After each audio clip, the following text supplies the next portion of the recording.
So it's the 1st of April 2023.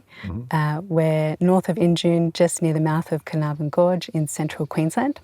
And we're recording an oral history interview for the James Sourris archive at the State Library of Queensland.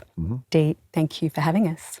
Anneka, it's lovely to share the conversation with you, and I'd like to acknowledge and welcome you to Bidjara Country this time. Last time we were over inside the gorge in a different conversation, but this is my grandfather's territory here on this side of the gorge on Bidjara territory. So just off to the right-hand side of me over here is another cattle property where one of my great-grandfathers, my great-grandfather's brother, Fred Lawton, he was the last of the Lawton men to leave his country, and that was in the mid-'80s, and this cattle property is only a couple of kilometres over here. So my mother's father and all of those men for a very long time have been very familiar with this country.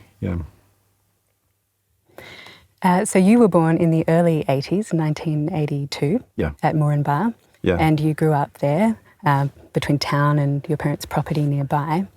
What role did culture and creativity play in your early life? Right.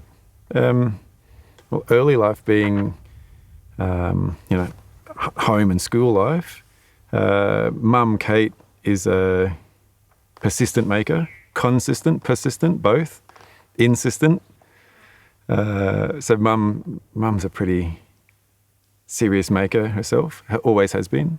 Before I came along, she was making leatherwork, stamping leather and doing macrame and all this kind of stuff.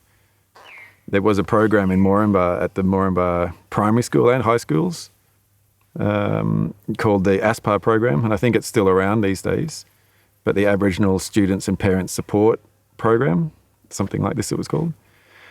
And in that, assistance was offered to Aboriginal and Torres Strait Islander school students, and your reward at the end of that was to be able to go and have some painting time, do some making. And there was a woman there, her name was Mina Sebastian, and Mina was a friend of Mum and Dad's. And Mina was a woman from Western Australia. And I acknowledge that Mina was open about the fact that she was taken from her family. So that's part of the importance of who Mina is to my family, that we know this of her experience. And one of the wonderful things that Mina did in my contact with her was she maintained the practice of her culture, and then that got shared into our family, right? So through the ASPAR program, Mina's son Alan was a year older than me, and between the family there I would go camping with them on occasion and go bush, but also Mina really taught me to paint. So in the ASPAR program, Mina was someone who was really prominent.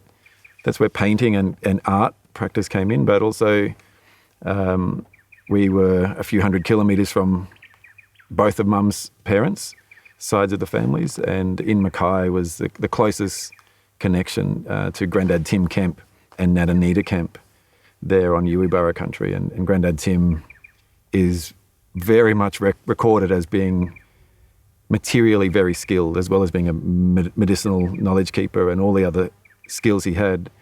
He really knew material making, and so he taught me to identify, work with timbers and trees, and then also do carving work, so making things like nulla-nullas and clapsticks.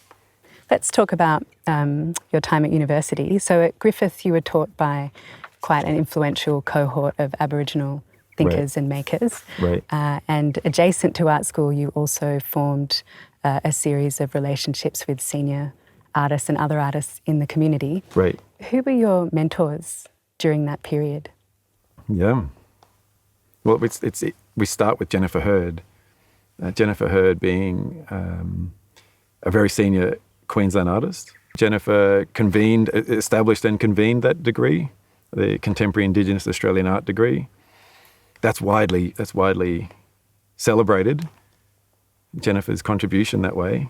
But it starts with Jennifer because she set that program up and she kept it running for 22, 23 years.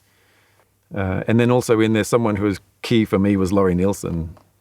And